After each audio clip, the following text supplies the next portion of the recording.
Hey guys, welcome back to my channel. My name is Gillian. In today's video, we're going to be talking about supplementation on a raw vegan diet. This actually applies just the same to a vegan diet as well.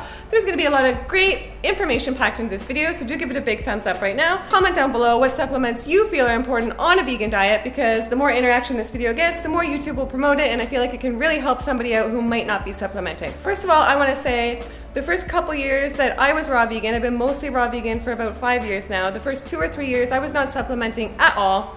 I felt absolutely incredible, and I did not think supplements were necessary. This turned out to be one of the biggest mistakes of my entire life, because as a result of this, I became deficient, and so did my daughter as well. I've done a video about that, which I will link in the description below, so go check it out. I think it's really easy to think supplements are not natural, and that's the reason why a lot of vegans maybe don't take them, but I think we need to face reality and face the fact that we do not live in a natural world anymore. So in my opinion, supplements are necessary unless maybe you're a small percentage of the population living immersed in the jungle or in an environment where you're able to get your nutrients and you don't need them. That's a very small percentage of the population. I live in the city. I need supplements. I know that for a fact now. So for me, I'd rather get everything I need and thrive off of diet of fruits, vegetables, nuts, and seeds and some supplements, rather than adding in the dark energy of animal products that can cause mucus and other problems as well. I do recommend too, if you are a long-term vegan, that you do go to the doctor now and then and get your blood work checked, just to know where you're at with regards to your nutrient levels. You might think you're not deficient in something and think you feel amazing, but just a tiny little thing here and there might be off, and having those might make you feel even better than you already do. Let's get into it. Let's start with the number one thing, which I think is super important to make sure you're getting on a vegan or raw vegan diet. So first of all, I want to talk about B12. This is absolutely essential to make sure you're getting B12. And you might be one of these people that are having a lot of fortified food products, like a lot of nutritional yeast and this and that, and maybe in this case you don't need supplements then. I do. I eat a lot of whole plant-based foods. I barely eat any nutritional yeast, only in one recipe I do. So for me, supplements are necessary, and for a lot of people they are as well, which is why I wanted to do this video. B12, the reason so many animals are so abundant in B12 is because they're immersed in the soil where B12 is created. It's actually a bacteria in the soil, so the animals are so abundant in this. But many times, even nowadays, our soils are depleted from pesticides, from antibiotics, from all the unnatural stuff that's going on in our world now. Even now, a lot of the animals are injected with B12, or it's in their feed to make sure they get sufficient amounts. With us humans, especially us who live in the city or don't live in supernatural environments, by the time our food gets to the grocery store, but by the time we get it, it's so washed off, it doesn't have like the natural bacteria on it or anything anymore, it's so sanitized, and we're lacking the B12 and many other things as well. So B12 is extremely important. It's very important for nerve and brain function and the formation of red blood cells. It's very important for babies. Everyone needs their B12.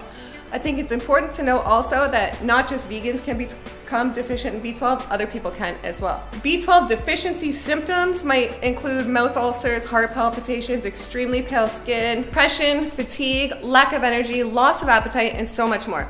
So it's super important to make sure you get your B12. At the end of this video, I'm going to show you exactly what I take for supplements, so stay tuned for that. My number 2 supplement or vitamin that I think is very important on a vegan diet is vitamin D. So this is the vitamin you get from the beautiful sunshine. If you're fortunate enough to live in parts of the world where you can get adequate sunshine each day, great, that's ideal, that's perfect, good for you. Many of us aren't. I live in North America, in Toronto, in the city. I don't get enough vitamin D. So vitamin D is so important for the absorption of calcium.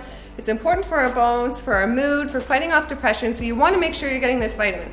For a number of years, I did not take vitamin D, and I noticed a big difference when I started taking vitamin D. So I can't recommend it enough. It's what's worked for me. It might work for you as well. If one is deficient in vitamin D, they may experience fatigue, mood changes, muscle cramps or weakness, and a few other symptoms as well. So do make sure you're getting enough vitamin D. It's super important for you and your well-being. Number 3, I'm so excited to talk about this one. My number 3 supplement that I think is so important to ensure you're getting on a vegan or raw vegan diet is iodine.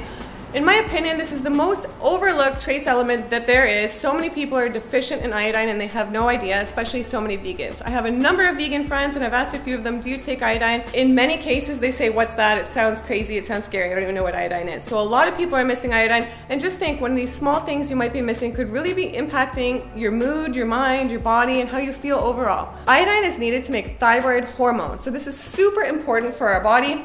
This is why salt was iodized way back then, because people realized how important iodine was for our body. So I know a lot of vegans, raw vegans, do not eat the iodized salt. So some other alternate vegan options for this are sea vegetables like kelp and nori. But again, at the end of this, I'll explain where I get my iodine from, and you can do your research and make sure you're getting your iodine as well. One is deficient in iodine. Some of the symptoms might be swelling of the neck, hypothyroidism, weight gain, dry skin, hair loss. This is because thyroid hormones are necessary for regenerating the skin and for hair growth. So I cannot stress how important this is. I overlooked this for a number of years. I wasn't taking it as well. It's very important to make sure you're getting these things on a vegan or raw vegan diet. And I think it's very important to say with iodine, it's one of those things where you can have too much of it. So you want to do your research and get a fine balance and not have too much of iodine, or you can run into problems. So iodine is something, if you don't have any at all, you can have problems with your body, and if you have too much, and it's a very fine line. So like I said, do your research and make sure you're getting that perfect amount with iodine. Next, I want to talk about selenium. This is another trace mineral that is so important for everyone to get. Selenium is also important for great functioning of our immune system. It has to do with thyroid hormones and a bunch of other stuff as well. So look into selenium, do your research, make sure you're getting it. It does lack on a vegan diet, but a few things you can get it in are Brazil nuts and sunflower seeds. Brazil nuts is a very popular form of selenium on a vegan diet. A lot of people eat one Brazil nut a day, a lot of vegans, and they find that is sufficient and works just perfect for them. Selenium is also something that you can have too much of, so you want to be sure that you're not having too much or you're not having any at all.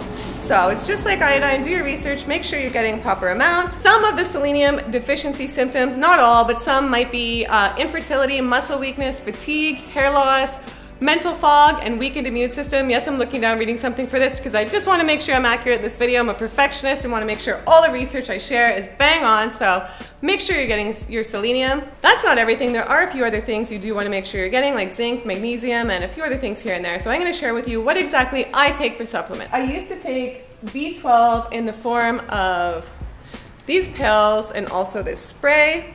So B12, I believe you can also get injections. I've never done that. If you have, comment down below how you like that. I don't like to get injections, but a lot of people I think benefit from that. And I do know with studies with B12, a lot of people, studies show, have a hard time absorbing B12. So a lot of people do prefer the spray. They say it's more absorbable, so that might be a tip or something for you to think about. As a form of iodine, I was taking this, fresh kelp drops, and then I was also taking this for vitamin D, and then my Brazil nut for selenium, and then a few other things. But I'm super happy with this new product that I just found, and they are in no way sponsoring this video. I'm just super thrilled about it. I want to share what I use and what works for me. I just discovered this through a raw vegan group I belong to. It's called Complement, and it is the essential vegan nutrients. So I think this is amazing. Rather than me taking a bunch of supplements here and there, making sure I'm getting everything, I have everything in one. So this complement has B12, D3, DHA/EPA, iodine, K2, zinc, magnesium, and selenium. So I take 3 of these a day. I've been super happy with it. I can't recommend it enough. I absolutely love it. And I just think it's such a great product to have everything in one. If you're interested in this supplement, which I use, I will put a link in the description below. If you got some value from this video, please give it a big thumbs up right now. Also share any supplement experiences or stories or what you use down in the comments down below. And I will see you in the next video. Bye.